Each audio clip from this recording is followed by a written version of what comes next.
detalhadamente no primeiro dia que os réus têm direito ao silêncio e à não autoincriminação, ou seja, não há o compromisso de dizer a verdade. Indago ao réu se tem conhecimento das acusações que lhe são imputadas. Sim, senhor excelência. A primeira parte, sobre a pessoa onde o senhor reside. Gostaria de não declinar, porque eu sou uma pessoa pública e A cidade. posso passar reservadamente. Não, só a cidade. Brasília. Assim, a profissão. Militar da reserva. Já foi preso ou processado alguma vez? Pela justiça, não. É casado? Casado. Tem filhos? Sim, senhor. É verdadeira a acusação que lhe é feita? Não procede a acusação, excelência. Tem algum motivo particular a atribuir a acusação imposta na denúncia? Não, senhor. Conhece as testemunhas já inquiridas? Tem alguma suspeição ou impedimento em relação a elas? Conheço muitas delas, nada contra. Então, vamos às perguntas específicas.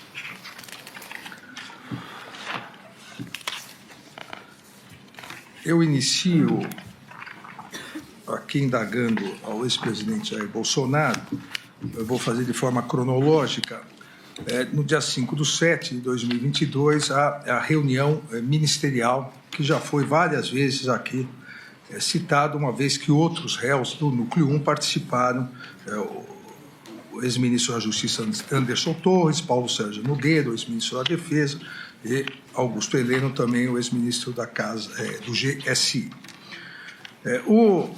O senhor, e essa é uma das imputações feitas pela Procuradoria-Geral da República, a narrativa, a construção da narrativa, a reiteração da narrativa de deslegitimar a justiça eleitoral, as eleições e as urnas eletrônicas, acusando constantemente, de forma permanente, que havia fraude nas urnas eletrônicas. E nessa reunião do dia 5 de julho, nessa reunião ministerial, em vários momentos, o senhor se refere assim. Então, eu vou citar alguns momentos. Que as eleições, as pesquisas estão exatamente certas, diz o senhor, de acordo com os números que estão dentro dos computadores do TSE, né? Ainda, entre aspas. Está a notícia hoje na imprensa, o Fachin, à época presidente do Tribunal Superior Eleitoral, o Fachin assinou um acordo aí com outros países para vir fiscalizar a eleição. Olha, com todo o respeito a todos vocês aqui, vocês agora irem fiscalizar as eleições, a minha avó, o João das Couves, um marciano, não vai descobrir nada.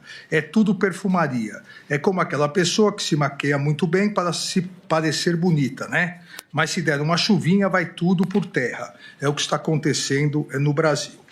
Depois, também na sequência,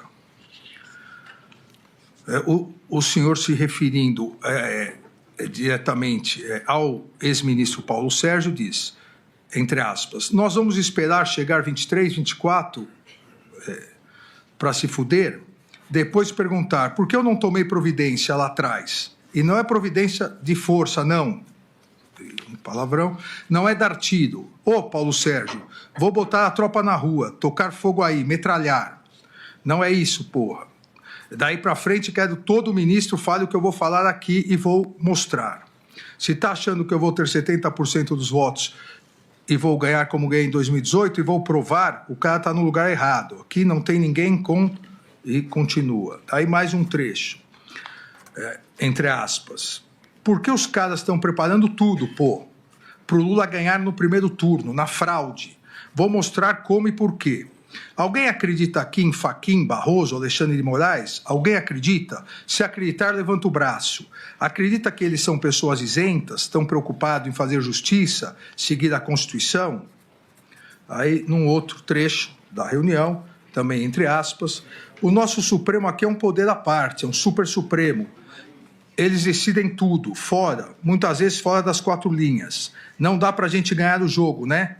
Com o pessoal atirando tijolo da arquibancada em cima dos jogadores nossos. Com o juiz que toda hora dá impedimento quando a gente ataca. Mesmo o cara sai driblando na área dele até fazer o gol, o juiz dá impedimento. Aí, na sequência, também eu não tenho, entre aspas, eu não tenho dúvida que está acontecendo, não tenho prova de muita coisa, mas tenho dúvida.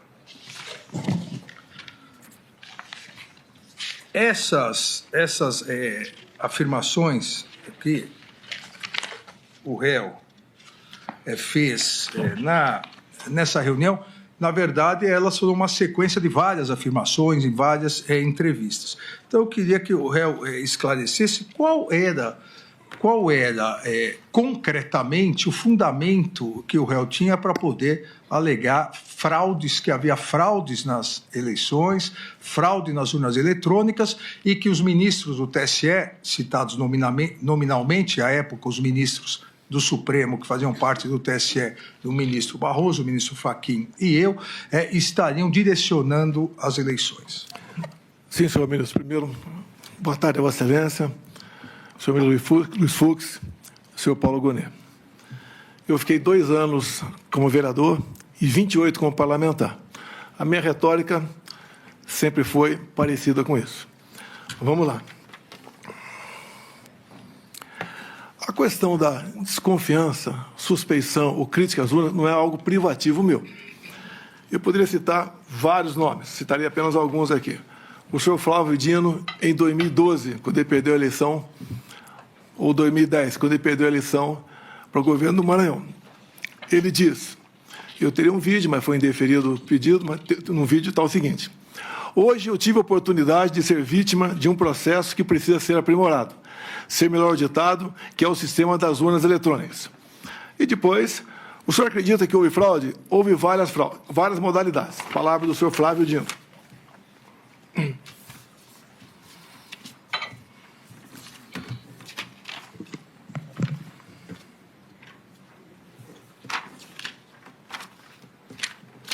Depois também, curiosamente, uma outra inserção no horário eleitoral gratuito do senhor Carlos Lupe. Por que, curiosamente? Foi ele que entrou com uma ação no TSE pela minha inelegibilidade, por crítica às urnas eletrônicas. Ele falava em fraude.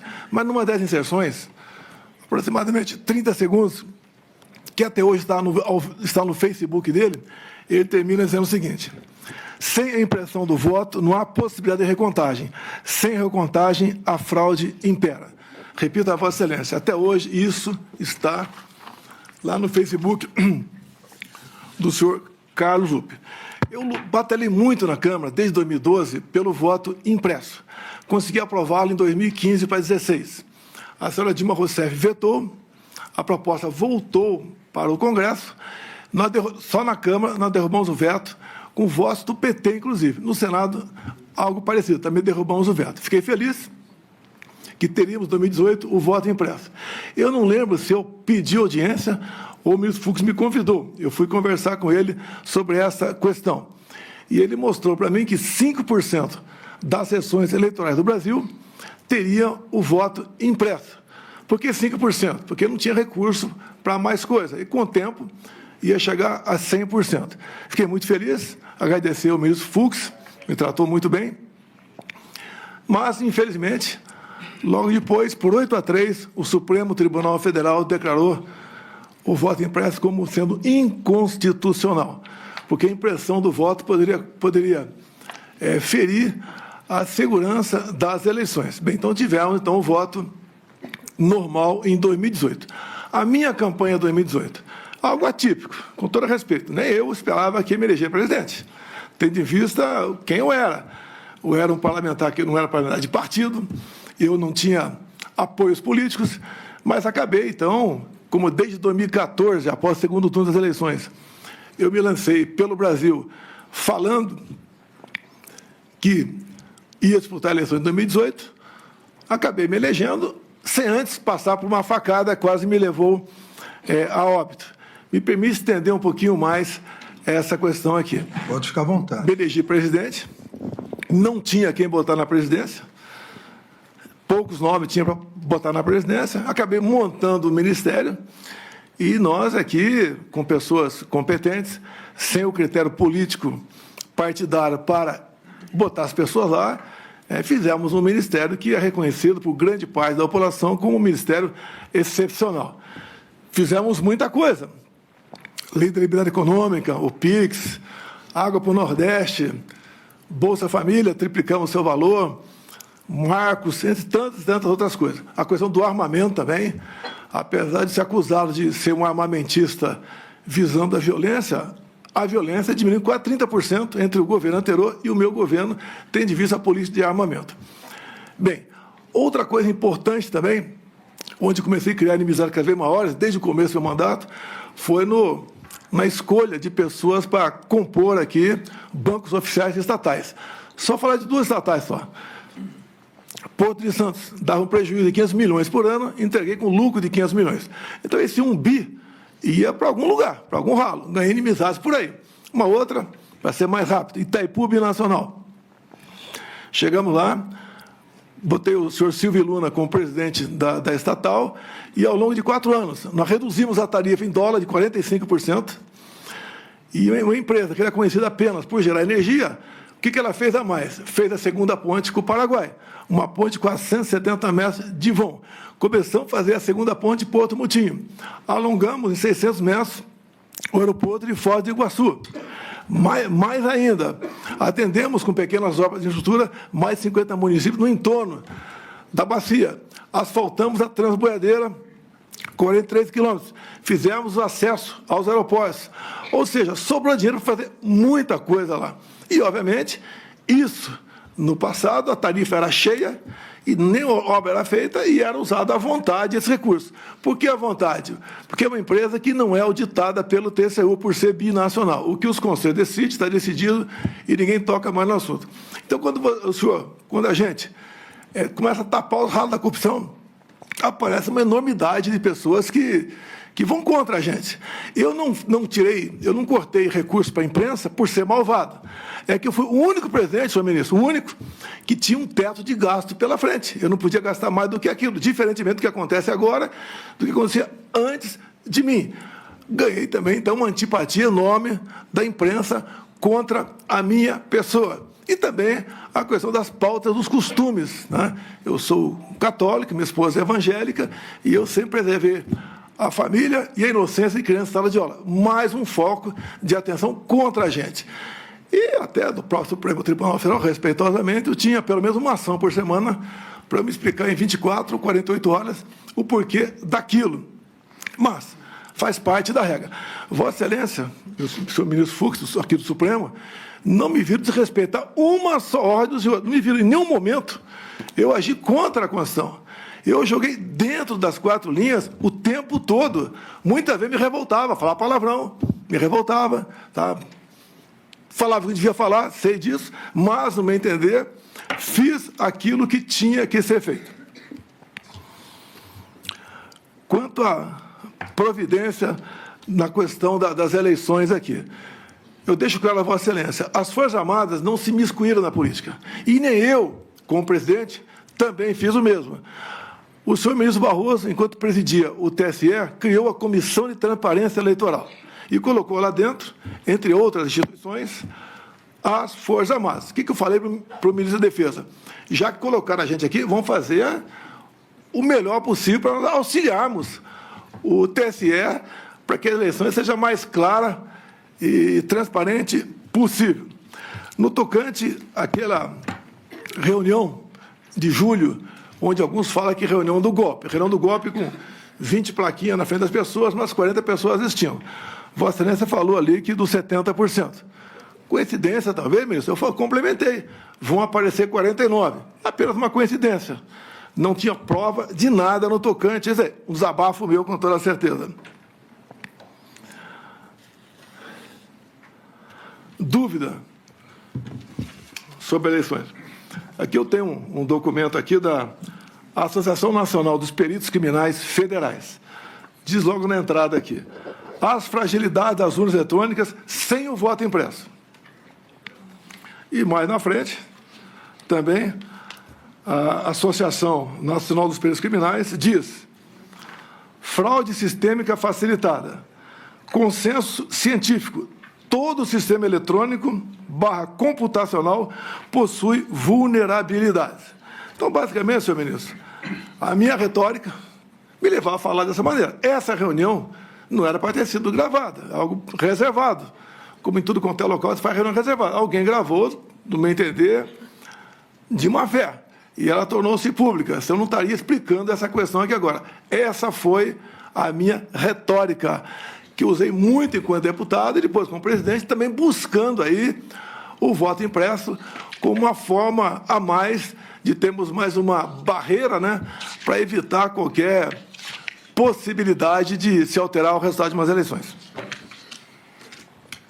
Eu gostaria de complementar aqui, sempre lembrando ao ex-presidente Bolsonaro que a resposta é livre e responde se quiser em virtude da possibilidade de direito ao silêncio.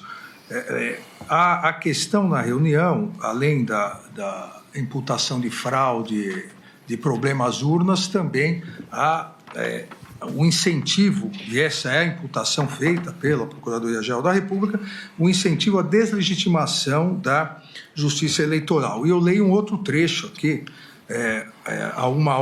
com 1h, 13 minutos e 59 segundos da reunião, onde o senhor disse, entre aspas, pessoal, perder uma eleição não tem problema nenhum. Nós não podemos perder a democracia numa eleição fraudada. Olha o Fachin. O cara não tem limite. E não vou falar que o Fachin está levando 30 milhões de dólares. Não vou falar isso aí. O que o Barroso está levando, 30 milhões de dólares. Não vou falar isso aí. Que o Alexandre de Moraes está levando 50 milhões de dólares. Não vou falar isso aí. Não vou levar para esse lado. Não tenho prova, pô. Mas algo esquisito está acontecendo.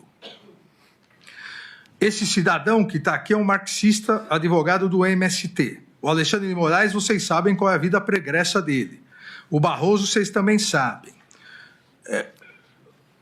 Quais eram os indícios que o senhor tinha que nós estaríamos levando 50 milhões, 30 milhões de dólares? Não tem indício nenhum, senhor ministro. Tanto é que era uma reunião para não ser gravada, um desabafo, uma retórica que eu usei. Se fosse outros 3 ocupando, teria falado a mesma coisa. Então, me desculpem, não tinha essa intenção de acusar de qualquer desvio de conduta dos senhores 3. Se eu puder complementar. Por favor. Por ocasião das eleições, agora propriamente dito, logo um pouco avante isso aí. Acredito, senhor ministro, que foi um pouco disfuncional. Eu não pude, por exemplo, por decisão do TSE, fazer live do Alvorada. Eu tinha que ir na casa de um conhecido para fazer uma live. Eu não pude, por ocasião do horário eleitoral gratuito, usar as imagens de 7 de setembro, usar as imagens minhas na ONU, usar imagem do outro candidato lá numa comunidade do Rio de Janeiro, usando o gorro do CPX. Eu não podia usar imagens do enterro da rainha Elizabeth. Eu não podia, basicamente, fazer nada. Quase tudo era proibido. Houve decisão também que eu não podia baixar o preço do combustível, como se eu fosse baixar na canetada, isso aí. Eu fui acusado de muita coisa, inclusive pedófilo, durante esse período. Agora, o outro lado podia tudo, até me acusar de genocida. Então, tudo isso aconteceu. Quando eu não pude usar as imagens do Lula ali, defendendo o aborto, ou ao lado de ditadores, isso prejudicou a minha campanha. Eu queria mostrar também a imagem dele em 2009, defendendo lá o Irã enriquecer urânio acima de 30% para fins pacíficos, segundo ele. Eu fui tolhido. O maior prejuízo que eu tive, no meu entender, foi não poder usar imagens do 7 de setembro. Com todo respeito, acredito que isso tudo pesou contra a gente. E no mais, né? 3 resoluções do TSE, que tem que entrar para valer, tem que entrar em vigor de março para trás, do ano das eleições, valeram, inclusive, uma editada entre o primeiro e o segundo turno. As partes de direita, todas derrubadas constantemente em nome da desinformação. Então, dessa desfuncionalidade, no meu entender, prejudicou bastante a minha campanha. Como já havia dito anteriormente em outro depoimento, né, no interrogatório não cabe contestação ao que diz o réu, mas é importante citar, e o senhor citou isso, que quando o senhor foi acusado de pedofilia, as imagens feitas e o diálogo, o Tribunal Superior Eleitoral imediatamente proibiu a utilização dessas imagens no debate que seria realizado domingo à noite. E o TSE proibiu isso, sendo provocado domingo às 14h. Aqui vamos para um outro ponto, senhor presidente. A live do dia 29/7/2021 já foi assunto aqui no interrogatório de Anderson Gustavo Torres.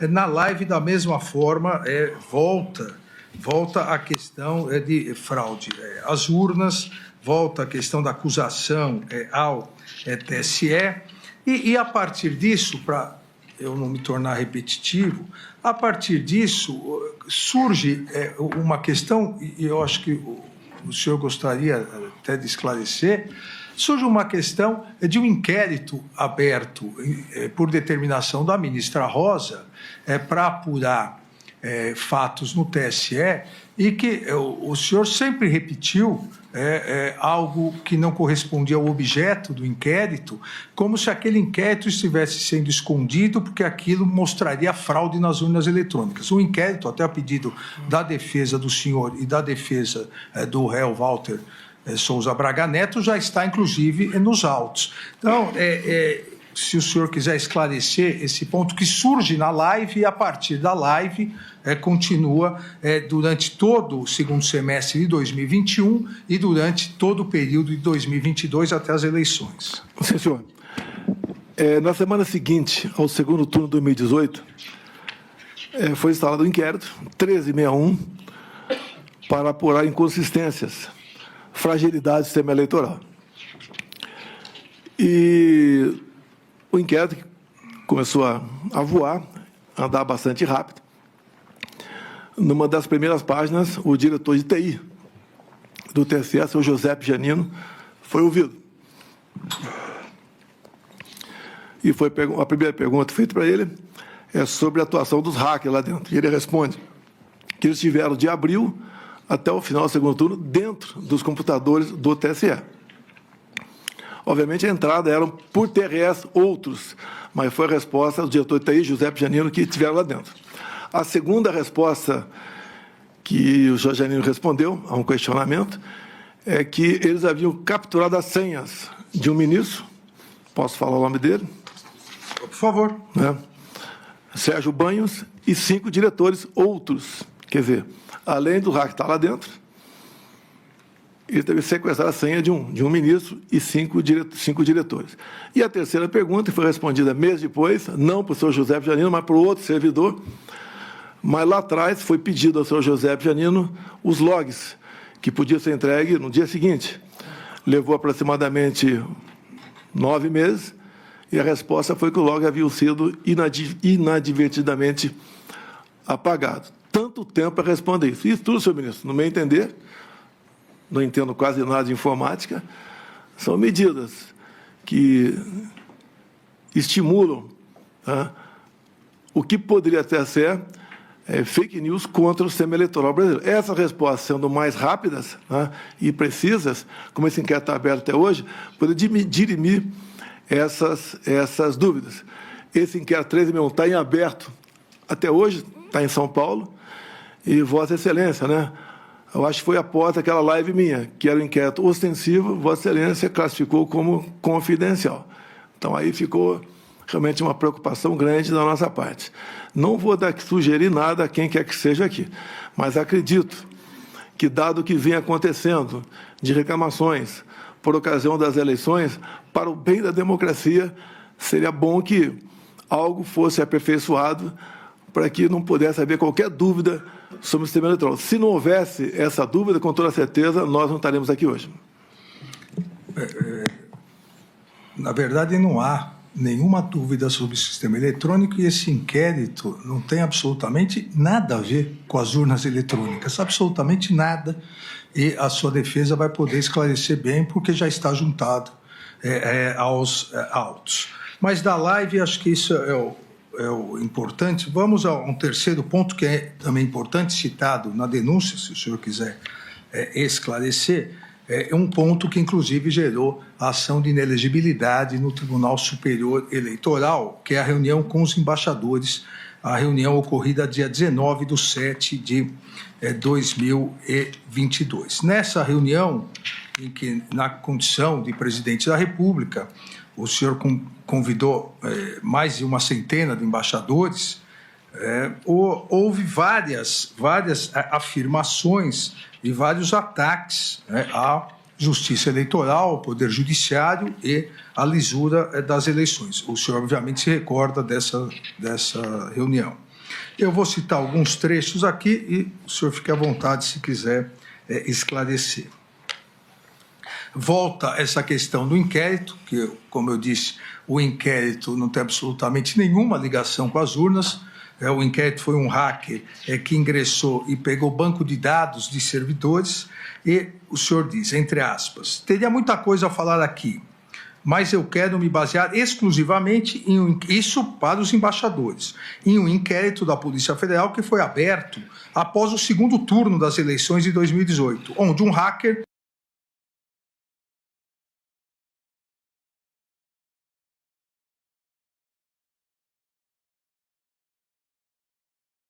falou que tinha havido fraude por ocasião das eleições. Falou que ele tinha invadido o grupo dele, o TSE, o Tribunal Superior Eleitoral. E, obviamente, quando se fala em manipulação de números após as eleições, quem manipula é quem ganhou. Aí também uma outra questão sobre isso. Tudo começa nessa denúncia que foi de conhecimento do Tribunal Superior Eleitoral, onde o hacker diz claramente que ele teve acesso a tudo dentro do TSE. Disse mais, obteve acesso aos milhares de códigos-fonte.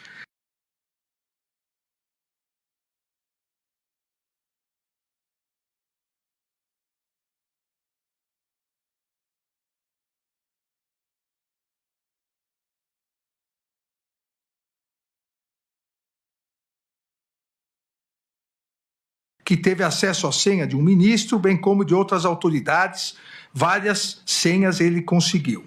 E, obviamente, a senhora ministra do TSE na época, que também é do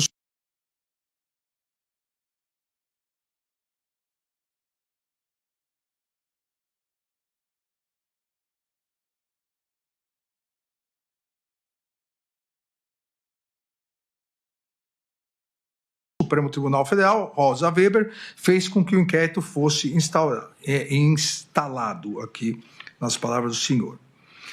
Ainda uma outra questão. A Polícia Federal pediu os logs que podiam ser entregues no mesmo dia ou no dia seguinte, mas 7 meses depois, segundo o documento comigo, o TSE informou que os logs haviam sido apagados. O que o senhor acabou de dizer, o senhor disse isso aos embaixadores. É uma coisa, também entre aspas, é uma coisa que, com todo respeito, eu sou o presidente da República do Brasil e fico envergonhado de falar isso.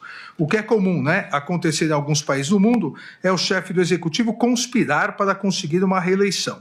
Estamos fazendo exatamente o contrário, porque temos pela frente 3 meses até as eleições. Também volta ao inquérito, eu tive acesso a esse inquérito, ano passado divulguei, é um inquérito que não tem qualquer classificação sigilosa, e ao divulgar, o ministro Alexandre de Moraes abre um inquérito para me investigar sobre vazamento.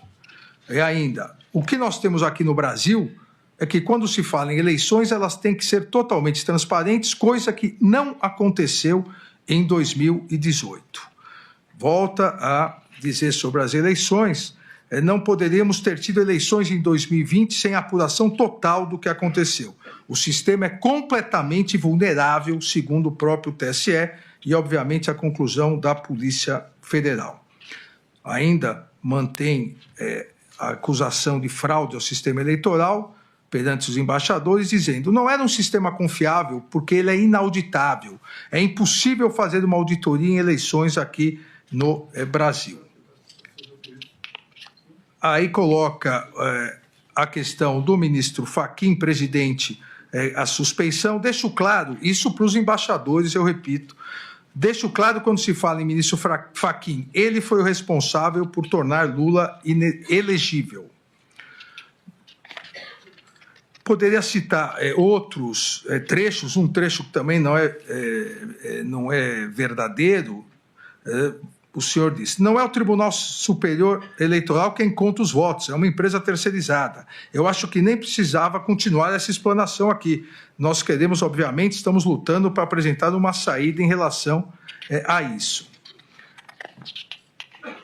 Ainda, mais grave ainda, perante representantes de outros países, eu teria dezenas e dezenas de vídeos para passar para os senhores por ocasião das eleições de 2018, onde o eleitor ia votar e simplesmente não conseguia votar. Ou quando ele apertava o número 1 e depois de apertar o número 7, aparecia o 3 e o voto ia para o outro candidato. O contrário, ninguém reclamou. Temos quase 100 vídeos de pessoas reclamando que foram votar em mim e, na verdade, o voto foi para outra pessoa. Nenhum vídeo de alguém que foi votar no outro candidato e, porventura, apareceu meu nome. Então, nessa reunião, o tópico da reunião, inclusive com a apresentação de... Não era propriamente PowerPoint, era a apresentação de documentos no telão. O tópico foi a acusação de fraude nas urnas eletrônicas e parcialidade da Justiça Eleitoral. Foi exatamente isso que o senhor fez? Presidente, em 2016, a senhora Dilma Rousseff reuniu-se com embaixadores. O assunto foi outro, mas ela se reuniu com embaixadores, que é uma política privativa do chefe do Executivo. 2 meses antes dessa minha reunião com embaixadores, o senhor ministro Fachin também se reuniu com embaixadores. E a ênfase foi que, tão logo o TSE concluísse a apuração, os respectivos chefes de Estado deveriam, então, reconhecer o ganhador.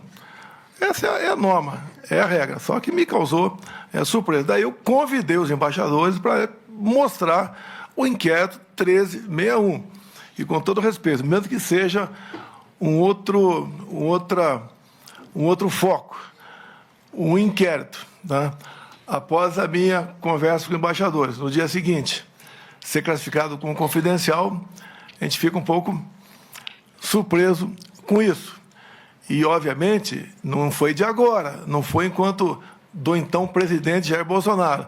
Desde 2012, no mínimo, eu sempre lutei pelo voto impresso. Nós estávamos na iminência de aprovar uma PEC dentro da Câmara dos Deputados que tratava do voto impresso. A autoria da deputada Bia Kiss, o relator, o deputado Felipe Barros. Quando, então, o senhor ministro Barroso foi lá para o parlamento, conversou com lideranças, no dia seguinte foram trocados os componentes da comissão especial, nós perdemos a votação na comissão, depois o presidente resolveu levar para o plenário, ganhamos, mas não com voto qualificado. Então, essa questão do voto impresso é uma coisa minha desde há muito tempo, como foi do Flávio Dino, como foi de outras personalidades, a mais variada possível, a maioria de esquerda. Então, se eu exagerei na retórica, devo ter exagerado com toda certeza. Mas a minha intenção, meu objetivo sempre foi mais uma camada de proteção por ocasião das eleições, de modo que evitasse qualquer conflito, né, qualquer suspeição. Lembro ainda que em 2014, quando Aécio Neves perdeu para a senhora Dilma Rousseff, foi contratada pelo PSDB uma auditoria externa. E a conclusão da auditoria externa foi que as urnas são inauditáveis. Ou seja, senhor ministro, com todo respeito, nós temos muita coisa ao nosso lado mostrando que esse sistema que está aí carece de um aperfeiçoamento, como existe, por exemplo, no Paraguai.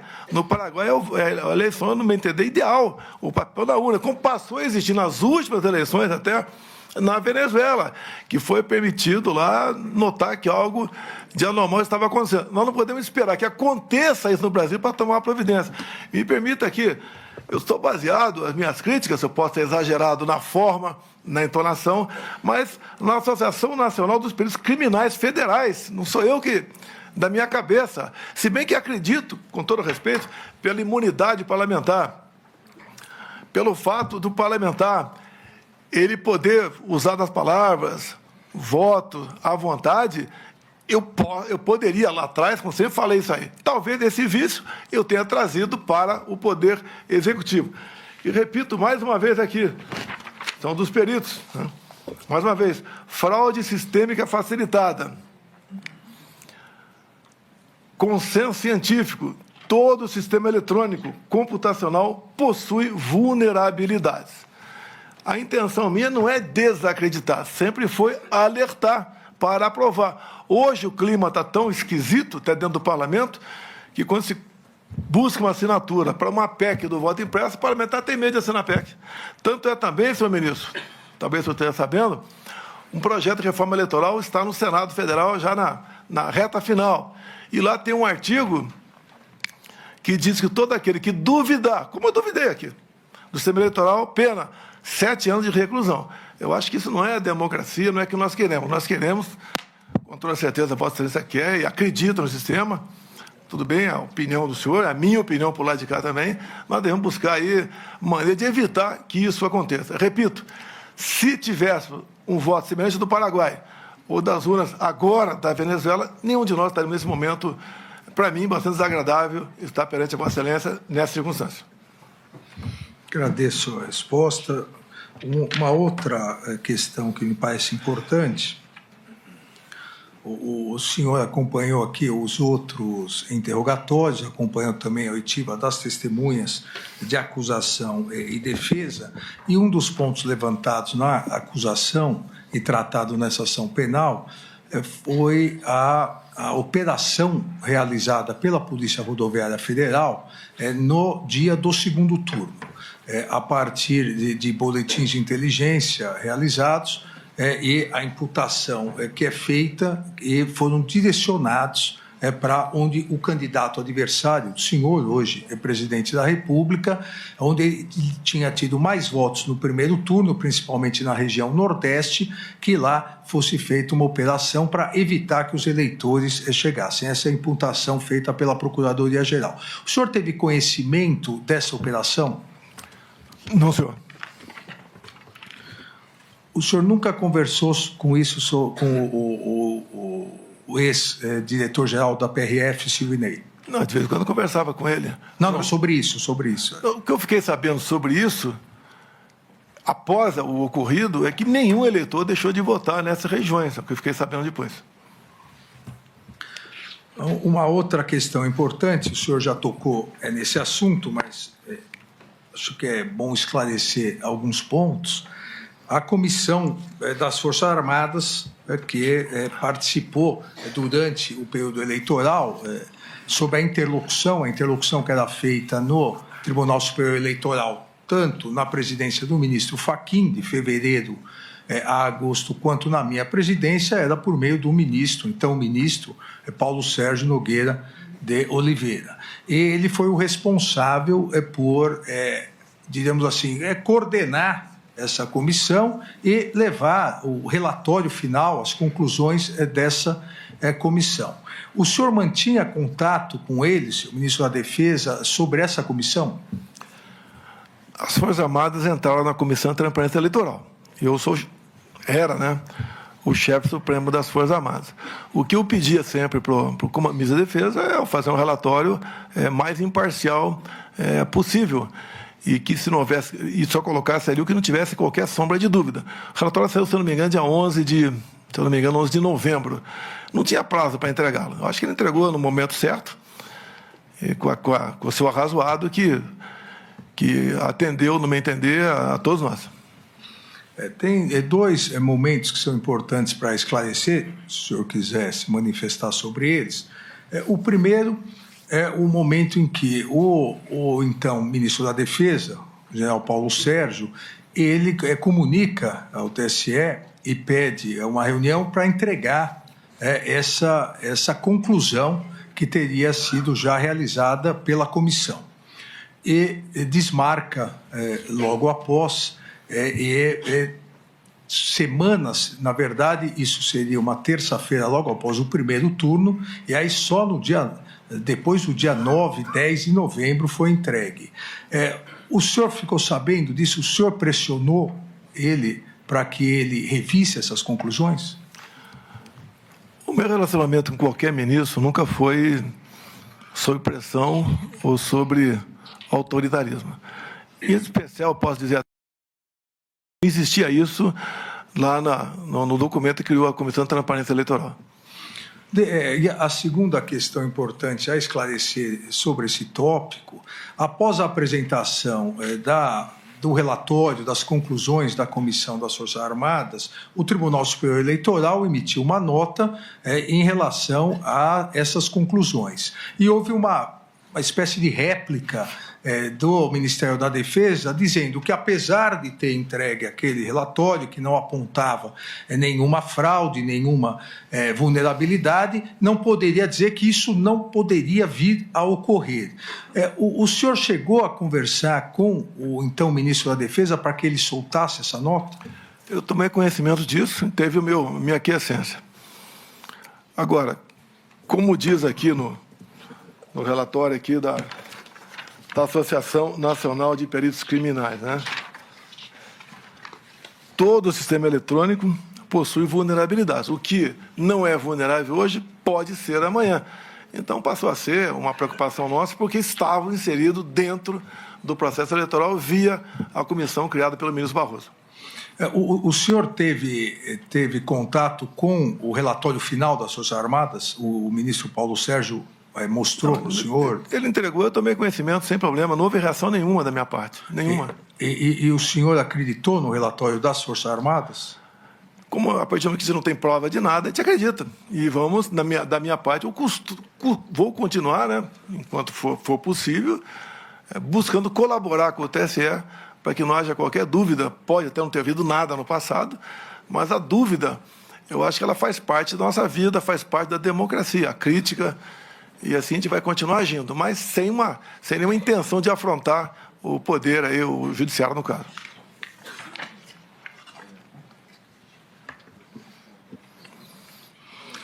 Vamos a um outro tópico importante, a reunião do dia 7. Na verdade, as reuniões antecedentes e depois a reunião do dia 7 de dezembro. O senhor se reuniu com o seu ex-assessor, Felipe Martins, né? O Felipe Martins, com um advogado que foi levar estudos sobre o artigo 142 e uma minuta de decreto com considerandos, uma minuta que previa a quebra da normalidade democrática? Para tratar de minuta, não. Eu lembro que ele esteve lá, várias vezes teve na Alvorada, foi uma vez só não. Raras vezes conversei com ele. Ele não é a pessoa adequada para tratar de minuta, seja qual for. Ele que o senhor diz? O Felipe Martins. Felipe Martins. Se bem que eu digo uma coisa, né? Quando se fala em minuta, dá a entender que é uma minuta do mal. Da nossa parte, tá? Quando se fala em minuta do mal, conspiração, né? Eu sempre tive o lado da Constituição. Então, eu refuto qualquer possibilidade de falar em minuta de golpe ou uma minuta que não esteja enquadrada dentro da Constituição brasileira. Mas essa minuta, esse documento que o senhor conversou com eles, continha o quê? Não conversei sobre essa minuta, foi bater um papo lá apenas. Teve um padre presente também, não lembro o nome dele. Era comum pastores ir orar lá na Alvorada, e eu atendia todo mundo. Muitas vezes entrava uma pessoa lá e no carro tinha mais 3 ou 4. E nem sempre eu atendia todo mundo. Geralmente estava na parte domiciliar, que é de cima, e às vezes eu descia para atender essas pessoas lá embaixo, que era o escritório da presidência. Não fiquei na presidência, não teria tido um montão de problemas se estivesse lá, dada a minha erisipela, que me vitimou por aproximadamente 20 dias. No dia 7/12, o senhor se recorda da reunião com o então ministro da Defesa e os comandantes militares? Eu não posso garantir que tal dia foi tratado tal assunto. 7 de dezembro, você não está 7 de dezembro. Eu não posso dizer que estou tratando desse ou daquele assunto. Essas reuniões que ocorreram, tá, foram, em grande parte, em função da decisão do TSE. Quando nós peticionamos o TSE sobre possíveis vulnerabilidades, no dia seguinte, não foi acolhido, não se discute nada mais além disso, e nos surpreendeu uma multa de 22 milhões de reais. Essa multa nos abalou, e no nosso entendimento, se a gente viesse a recorrer, né, da multa ou da petição, a multa poderia ser agravada e outras coisas mais poderiam acontecer. Então, nós decidimos, não, pelo TSE, encerrar daí qualquer discussão sobre o resultado das eleições. Coisa que, no passado, sempre foi feito com muita constância, né, por parte de outros partidos. Conosco, nós nos vimos tolhidos ali de questionar. Poderia, se não tivesse sido a multa, podia entrar mais 2, 3 petições e está encerrado o processo, não tinha mais que discutir mais nada. Agora, o senhor não se recorda da data, mas o senhor se recorda dessa reunião com o ministro Paulo, então ministro Paulo Sérgio, o comandante Freire Gomes e o almirante Garnier? Olha, o que foi conversado nessas poucas reuniões, que teve reunião para tratar de outros assuntos. Por exemplo, tratamos de GLO, porque os caminhoneiros estavam parando na iminência de parar sobre o que poderia acontecer com aquela multidão em frente aos quartéis. Então, teve assunto, teve reunião para tratar exclusivamente desse assunto. Conforme falou o Freire Gomes, talvez tenha sido nessa reunião, nós estudamos possibilidades outras dentro da Constituição. Ou seja, jamais saindo das 4 linhas. Como o próprio comandante Paulo Sérgio falou, que tinha que ter muito cuidado na questão jurídica, porque não podíamos fazer nada fora disso. Obviamente, a gente sabia disso. Em poucas reuniões, abandonamos qualquer possibilidade de uma ação constitucional. Abandonamos e enfrentamos aí o ocaso do nosso governo. O réu colaborador, Mauro Cid, diz que ele estava presente na reunião com o senhor, com o assessor Felipe Martins e, como o senhor lembrou também, numa das reuniões um padre estava presente. E nessa reunião foi-lhe apresentado uma minuta, um documento com vários considerandos e algumas previsões, e o senhor teria, aqui entre aspas, nos termos utilizados pelo réu colaborador, o senhor teria enxugado essa minuta, esse documento, tendo feito algumas alterações. O senhor se recorda disso? Eu queria ter acesso a essa minuta. A minuta está nos autos. Mas não tem um cabeçalho e nem um fecho. Deve ter os considerandos ali apenas. Tá? Isso foi colocado numa tela de televisão e mostrado de forma rápida ali. Mas a discussão sobre esse assunto já começou sem força, de modo que nada foi à frente. A ideia que alguns levantavam seria um estado de sítio, por exemplo. Até ouvi o ministro Fux questionando o coronel Cid aqui, se foi assinado ou não. Estado de sítio, né, como reza a nossa Constituição. Primeiro, o senhor tem que ter um fato, obviamente, né? E depois convocar os conselhos da Defesa e da República, coisa que não foi feita. Então, quando alguns falam que foi dado o início é a convocação dos conselhos. Quem compõe esses conselhos? O presidente da Câmara, o presidente do Senado, o líder da maioria na Câmara e no Senado, o líder da maioria, indicados pela população, alguns ministros. Ninguém foi convocado para participar de uma possível início de uma proposta de sítio. E vamos supor que tivesse sido convocado. O presidente encaminharia uma mensagem para o Congresso pedindo autorização para assinar um decreto. Então não existe a possibilidade que era o presidente assinar o decreto, porque tal comandante de força não queria, outro queria. Não existiu isso aí. O que existiu na prática foi, como nós fomos impedidos de recorrer ao TSE com preocupação de uma penalidade mais alta do que ocorrida aquela de, se não me engano, 23 de novembro, nós buscamos alguma alternativa na Constituição e achamos que não procedia e foi encerrado. Agora, em função disso, apesar dessas reuniões, a não ser essa do dia 7, talvez aqui, todas as demais serem reservadas, eu, ministro da Defesa e 2 ou 3 comandantes, as ilações, o que estava tentando tratar lá dentro, corria solto. Então, a gente lamenta as ilações, mas em nenhum momento eu, ministro da Defesa ou os comandantes de força, sequer pensamos em fazer algo ao arrepio da lei ou arrepio da nossa Constituição.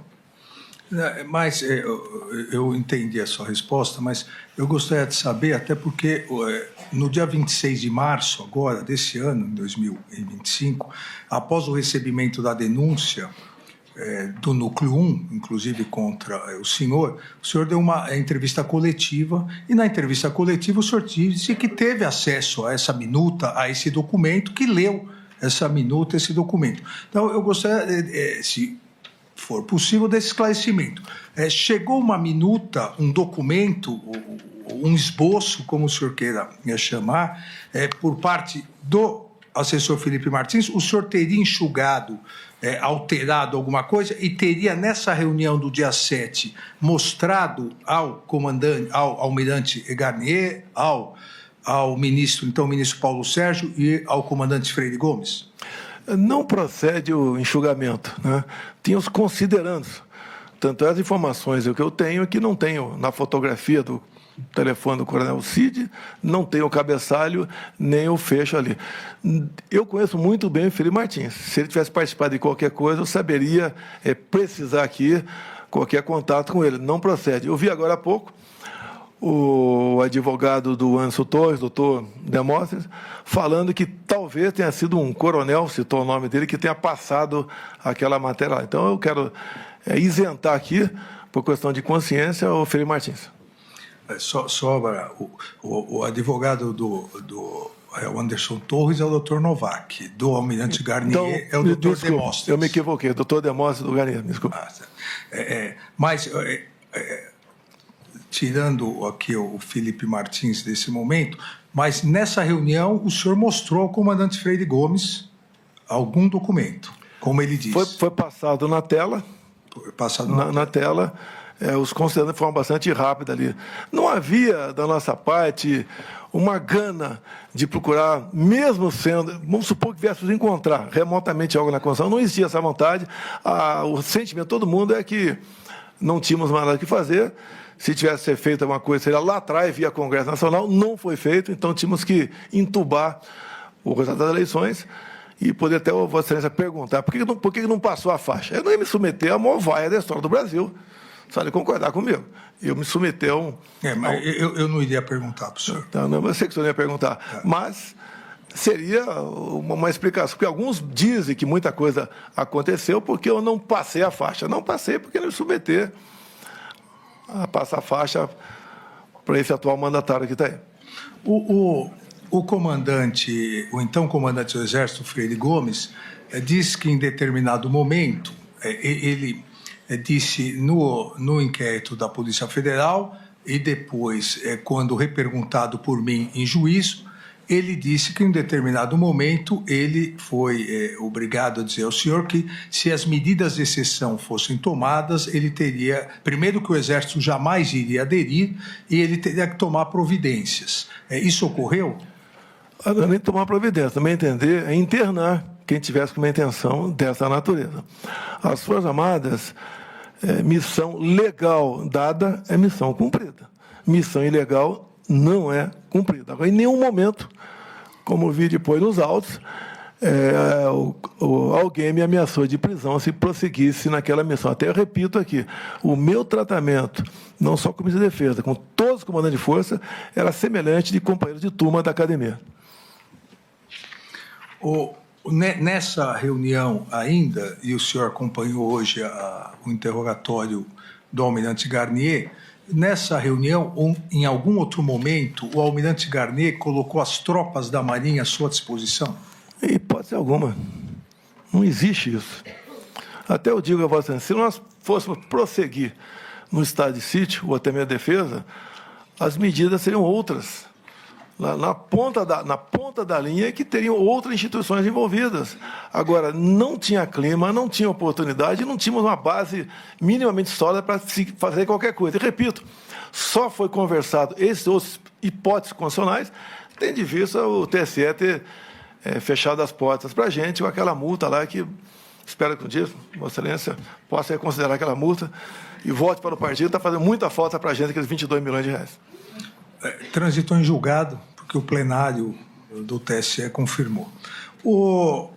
No que o senhor, ou alguém que expôs, como o senhor disse, expôs um telão, ou esses considerandos, havia previsão de prisão de autoridades?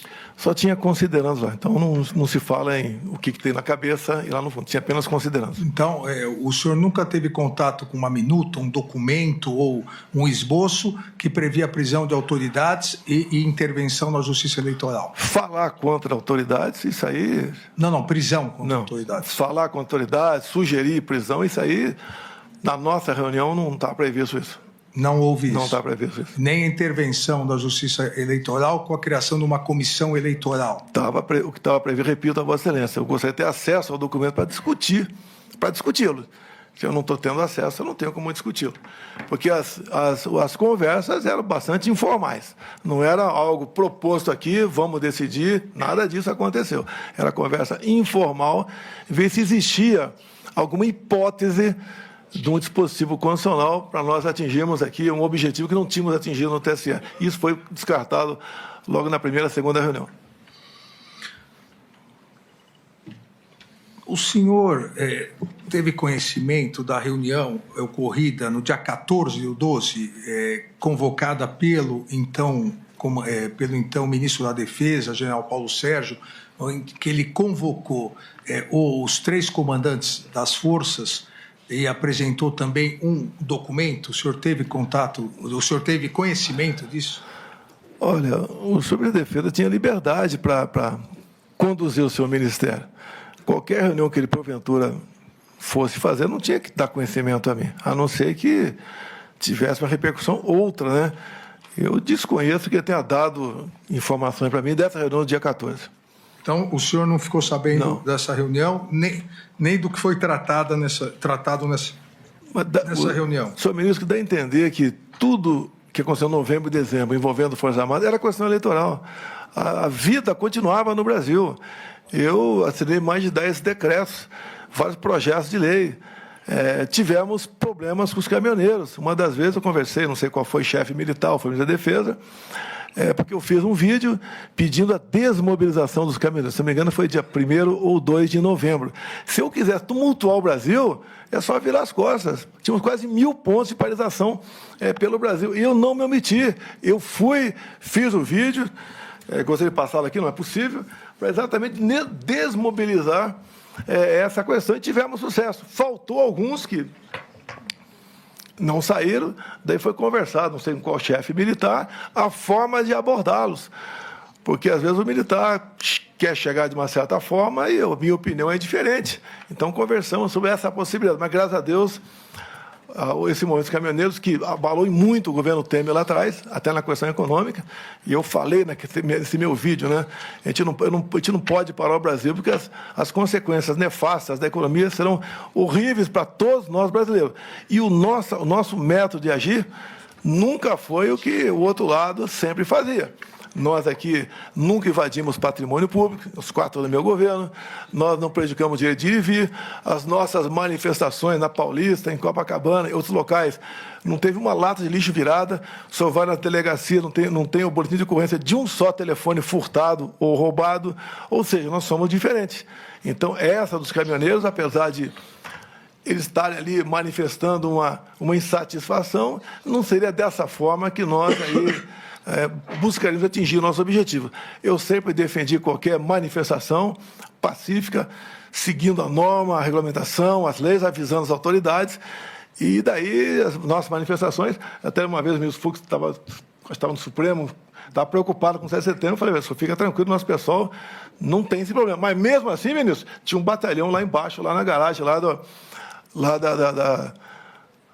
da presidência da República, né? Porque a gente nunca sabe que pode acontecer algum imprevisto. Então, ao longo de 4 anos, senhor ministro Alexandre Moraes, o senhor não viu uma só ação provocada por mim que desagou no local, num outro rio que nós não achamos que fosse não o ideal. Então, fizemos a coisa certa, sempre cumprindo a Constituição, com respeito, com tranquilidade, com Deus no coração, com a bandeira do Brasil, e fizemos a nossa parte ao longo de 4 anos. Por isso, uma aceitação grande, né? Acredito eu, em especial as viagens que eu faço pelo Nordeste, pretendo na quinta, sexta, sábado, estar no Rio Grande do Norte, visitando aí uns 8 municípios. Se o senhor me permitir, logicamente, eu posso mandar umas imagens para o senhor, como é que o povo nos trata a gente na rua. Tá? Eu declino. Declino, sim, senhor. Posso fazer uma brincadeira? O senhor que sabe. Eu perguntaria aos seus advogados antes. Eu gostaria de convidá-lo para ser meu vice em 26. É isso aí. Eu declino novamente. Meu ministro, desculpa aqui. Então, dizer a Vossa Excelência que o meu comportamento, minha mãe de ser, tivemos alguns contatos, conversei com Vossa Excelência em dezembro de 22, tive no Supremo Tribunal Federal, depois das eleições, o senhor estava presente lá com mais 7, 8 ministros, está o Paulo Guedes com a gente. Acredito que o senhor não tem bola de cristal, mas o senhor olhando para a minha fisionomia, eu sempre procurei transmitir a verdade acima de tudo. Golpe de Estado, né, que o senhor vai chegar lá, está chegando lá. O golpe de Estado não são meia dúzia de pessoas, 2 ou 3 generais e meia dúzia de coronéis. Só pode ver. Muitos chamam o Temer de golpista até hoje pelo impeachment. A questão de 64, que a esquerda chama de golpe até hoje. Teve o apoio do Congresso Nacional, de toda a imprensa, exceto o Jornal Última Hora, da Igreja Católica, das senhoras nas ruas com a marcha Deus com a Família, a classe empresarial, o pessoal do agro, o apoio externo, tudo isso foi presente. Falar em golpe de Estado, dessa forma como se tratou aqui, o que aconteceu, em especial depois do meu governo, onde estava fora do Brasil, graças a Deus estava fora do Brasil, sem qualquer participação minha, sem qualquer liderança, sem Forças Armadas, sem armas, sem um núcleo financeiro, sem nada, isso não é golpe. Isso não é golpe. Até o Jornal do Estado de São Paulo fez editorial há poucos meses atrás, que falou que o PT, sem a falsa bandeira da defesa da democracia, não tinha o que apresentar junto à população. E a gente vê que a gente está no caminho certo, né? O embate político é diferente do embate de Vossa Excelência com os colegas no tribunal. Para nós não é a canela que é o limite, né? Às vezes é do pescoço para baixo.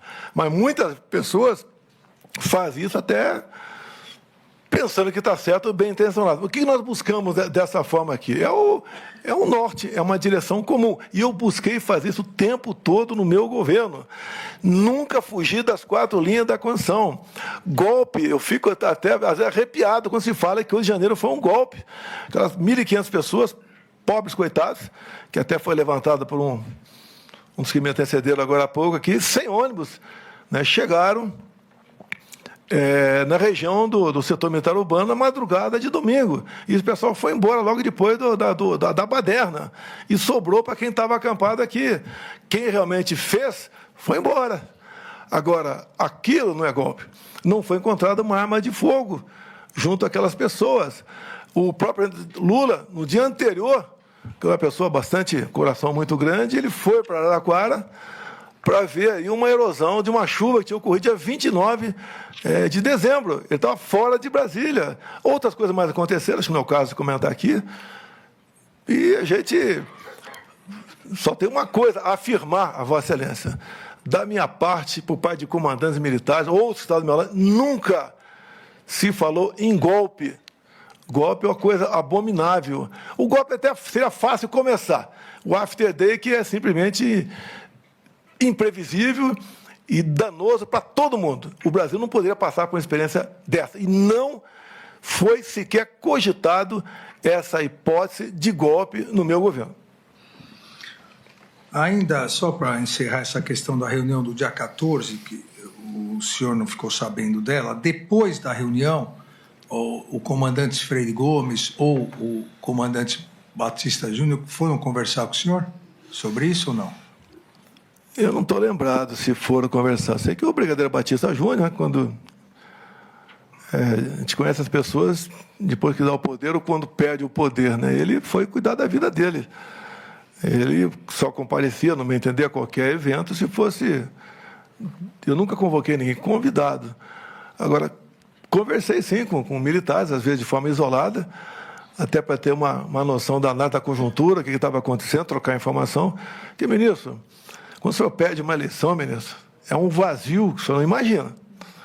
E a gente conhece os amigos exatamente nesse momento, né? Pouca gente procura, o pessoal quer distância, e eu aproveitava, nem falava com muitos para não importuná-los. Então, esse vazio, muitas vezes, era preenchido aqui com a visita, com a conversa amigável entre eu e alguns oficiais generais das Forças Armadas.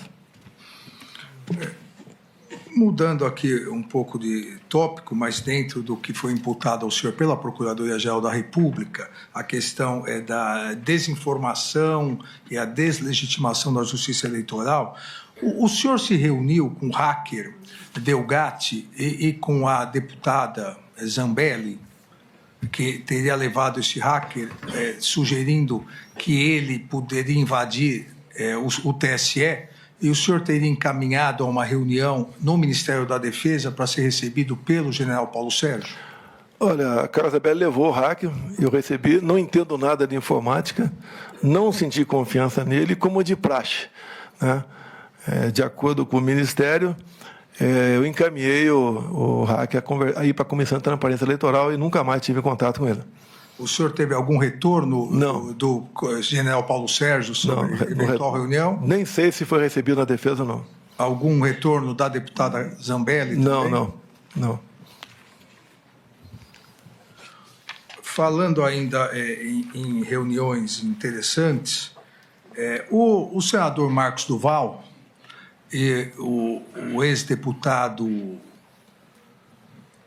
Daniel Silveira, eles procuraram o senhor para uma reunião para consultar o senhor. Na verdade, primeiro, o ex-senador Marcos Duval procurou o senhor com o deputado dizendo que teria uma gravação contra mim e depois pedindo apoio para fazer uma gravação clandestina. O senhor se recorda disso? Eu recebi o senador, é um senador da República, até aquela data é um senador normal, e também o Daniel Silveira. Tá? Ouvi e despachei, e de repente recebi um zap que encaminhou para mim, e deve ter encaminhado a Vossa Excelência também, pelo que eu fiquei sabendo ali. E eu respondi para ele embaixo, né? Coisa de maluco. E não toquei mais no assunto, e nunca mais recebi ou conversei. Propostas lá, eu não sequer prestei atenção, mas nada disso foi aventado dessa possibilidade de gravar. O que foi falado para o Marcos Duval é que ele tinha uma certa liberdade com Vossa Excelência. Tá? E, da minha parte, não partiu nada no tocante a isso. A partir daquele momento, o senador ali não fez mais parte de qualquer contato comigo, tendo em vista ali o vazio da conversa que ele teve juntamente com o Daniel Silveira. Ainda um esclarecimento sobre uma outra reunião, essa após o período eleitoral. O senhor convocou ou convidou o general Teófilo para uma conversa diretamente com o senhor, sem a intermediação do comandante Freire Gomes? Olha, a família Teófilo é muito grande. Tem um mais antigo que eu, 1 ano, que foi candidato a governador pelo Ceará, junto comigo lá atrás da presidência. Tem outro mais novo um pouco que serviu comigo. E tem mais 2 irmãos. Então, a família tradicional. E eu convidei o Teófilo para bater um papo, fazer uma análise da conjuntura, trocar uma ideia pela consideração que eu sempre tive para com a família dele. Nada mais além disso. Agora, quando eu convido alguma pessoa, o que é natural, se ele, na cadeira que tem alguém acima, ele participa, que foi convidado para conversar comigo. Sem nenhum problema a conversa com o João Teófilo.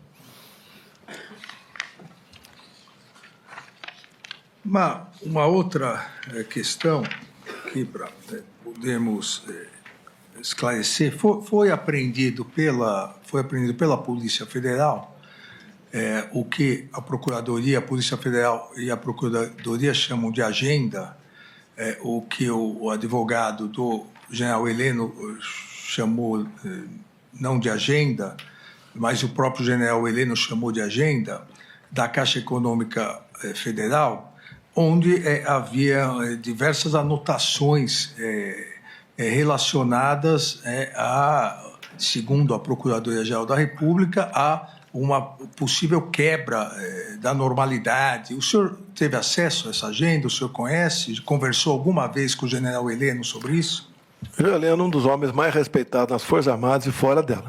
Nunca tivemos qualquer conversa fora da institucionalidade ou fora da legalidade.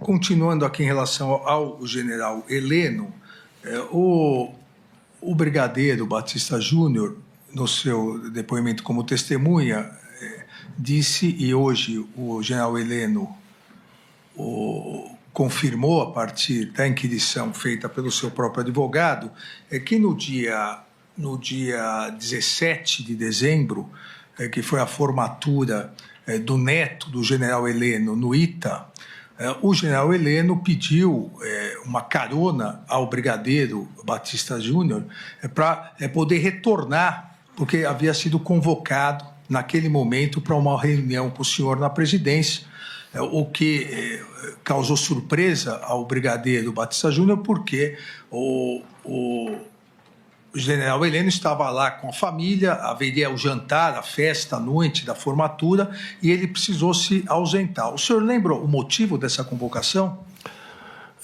Senhor ministro, eu sou apaixonado pelo general Heleno, confesso. Por vezes também eu estava em eventos e eu dava uma desculpa, olha, minha sogra está me chamando, eu vou ter que ir embora agora. Tá? Eu me lembro de ter telefonado para o general Heleno, talvez tenha telefonado para ele. E se ele falasse, eu estou aqui na formatura, eu ia falar, general, deixa para a semana que vem, ou 2 dias depois da manhã. Então, não, se tivesse falado isso comigo, se eu telefonei para ele, teria acertado. Tanto é que eu não me lembro de qualquer reunião reservada sozinha, eu e Heleno. O general Heleno ia algumas vezes lá na Alvorada, batia um papo, e também acho que sentia um vazio dentro dele, né? Porque não é fácil a gente perder quem tinha convicção que ia ganhar. E nada mais além disso aconteceu com o general Heleno. Agora, repito a Vossa Excelência, isso é tudo conduzindo para algo irregular que estava fazendo. Eu vi a declaração do ministro José Múcio, da Defesa, no Roda Viva, né, há poucos meses, ele falando que 8 de janeiro não foi golpe. Também o ex-ministro Aldo Rebelo, a mesma coisa. Também o ex-ministro da Defesa, Nelson Jobim, a mesma coisa, que foi presidente do TSE, inclusive. Outras, José Sarney, todo mundo falando isso, respeitosamente. Tá? O 8 de janeiro não é questão de opinião, é questão de fato. Preenche os requisitos para um possível golpe de Estado? Acredito que não. Tenho certeza que não. Eu estou com 70 anos de idade. Tá? Que pese alguns deslizes na minha vida, eu tenho plena consciência o que é um ato dessa natureza. Vou confessar uma coisa a Vossa Excelência. Quando me elegi presidente da República, eu ajurei e falei, meu Deus, qual pecado eu cometi para pagar o preço de uma presidência? Coisas que aconteciam ali no começo do mandato, tinha gente poderosa, não do teu poder, né, do legislativo, praticamente botar o dedo na cara e falar, eu quero tal ministério, eu quero tal diretoria de tal banco, você não governa. É um inferno aquela vida. Mesmo assim, conseguimos, né, segurar muita coisa e dada a qualidade dos ministros, né, a voluntariedade deles, nós conseguimos superar uma pandemia, uma guerra lá fora, uma crise hídrica, uma catástrofe de Brumadinho. E de 4 anos tivemos apenas 2 anos pela frente. Não foi fácil. Então, quando se fala em presidência da República, né, no dia que saiu o resultado, até dei um pulinho lá, mas depois que era real, né? Eu tinha 2 alternativas, né? Praia ou Planalto. Me dei mal, vim Planalto. Dei o melhor de mim, sofri muito, minha família sofreu muito. Só não imagino o que é trabalhar de domingo a domingo, raramente uma folga lá para o Guarajá para dar uma volta de jet ski, e sendo massacrado o tempo todo por grande parte da nossa mídia, porque não é que eu cortei a propaganda por maldade, é que eu tinha teto de gastos. Nenhum governo, o presidente Temer aprovou o teto de gastos, eu votei favorável ao teto de gastos, concordo, tá certo?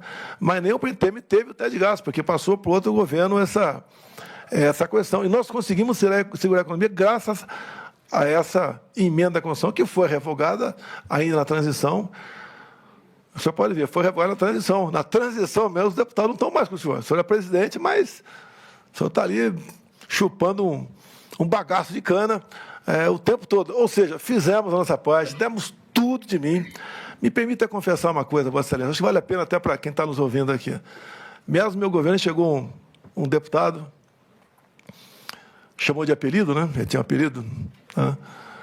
Quando era deputado. Ele falou, você precisa arranjar uma grana para quando você deixar aí o governo.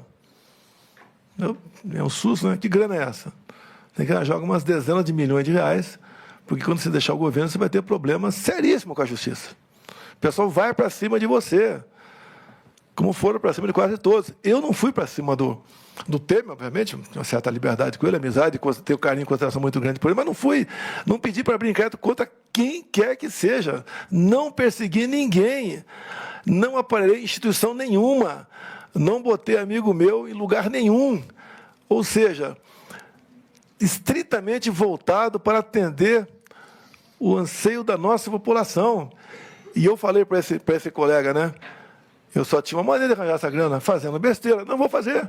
Se não fosse a campanha de Pix, que eu não fiz, eu não estaria como estaria sobrevivendo hoje em dia.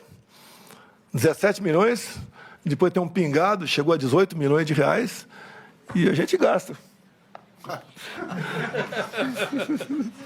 Não pode trabalhar de graça. Então, se não teria como ajudar meu filho, está nos Estados Unidos também. É outra história isso aí. Ou seja, eu agradeço. Eu dei mais dinheiro do que o Criança Esperança, inclusive, né? Senão que o pessoal gosta da gente.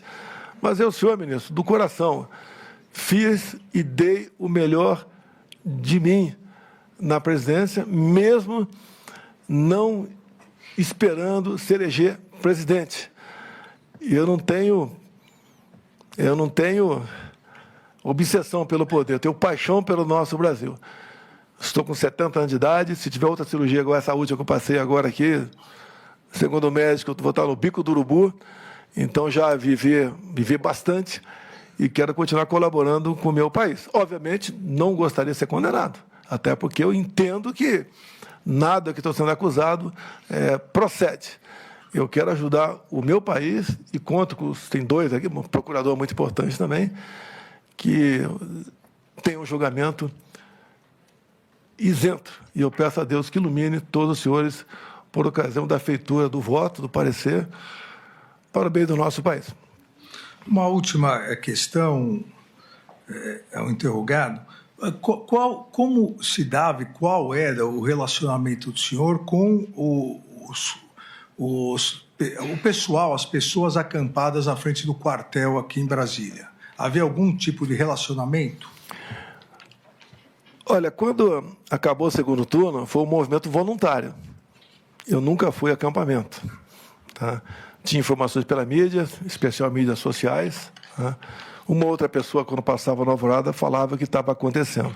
Foi um movimento que surpreendeu a todo mundo pelo volume de pessoas. Certo? E aí, a minha opinião particular, era melhor o pessoal ficar lá do que vir aqui para a região da esplanada. Agora, uma coisa que me causa surpresa é que o presidente que assumiu, ele poderia, dia 2, dia 3, ter tomado providência para desmobilizar o acampamento. Se bem que informações de outros testemunhas, de outros processos, inclusive acompanho parte a CPI da Câmara Distrital, quarta, quinta-feira não tinha quase ninguém mais no acampamento, 200 pessoas no máximo, e a tendência era acabar. E, curiosamente, na quinta para sexta começou aí uma convocação nas mídias sociais para vir a Brasília. E segundo informações de depoentes aqui, na madrugada de domingo chegou a ter 100 ônibus lá, 100 ônibus, 40 pessoas, cada um 4.000 pessoas. Essas pessoas não vão entender que vieram para cá e fizeram o que não podia ser feito, o que o nosso pessoal nunca concordava com isso. Mas a confusão estava feita e as consequências nós sabemos. Eu, particularmente, me desculpa, senhor ministro, eu não consigo entender certas penas para pessoas que mal sabiam o que estava fazendo naquele momento, até porque não tinha uma liderança, não tinha nada para que fosse caracterizado como um ato, né, estimulado ou programado por alguém naquela tentativa, né, violenta de atentar contra o Estado Democrático de Direito. O senhor teve algum contato com o caminhoneiro Lucas Durlo? Não lembro desse nome. Pode até aparecer uma fotografia minha dele por aí, mas não tenho a menor ideia quem seja essa pessoa. O senhor se recorda se o general Mário Fernandes pediu ao senhor para uma intervenção a favor desse caminhoneiro que era proprietário de caminhões e estava nos acampamentos? Olha, meu contato com o Mário Fernandes muito pouco. Ele estava subordinado ao ministro Ramos, né? E foi algumas vezes lá no Alvorada. Não quer dizer que vai na Alvorada, conversa comigo. Ali passou. Se eu tivesse cumprido o expediente sem ele Vipela na presidência, nada disso teria acontecido, porque o registro dessas pessoas todas seriam normais, né? E lá passou a ser anormal. Nada de grande relacionamento meu com o Mário Fernandes, também não lembro de ter pedido nada para interferir. Em que época foi essa, ministro? Foi em dezembro. Eu era presidente? 8 de dezembro. Foi em dezembro de 22? Exato. Não, negativo. Ele foi preso, alguma coisa aconteceu com ele? Não, ele pediu a intervenção achando que pudesse vir a ser preso. Não.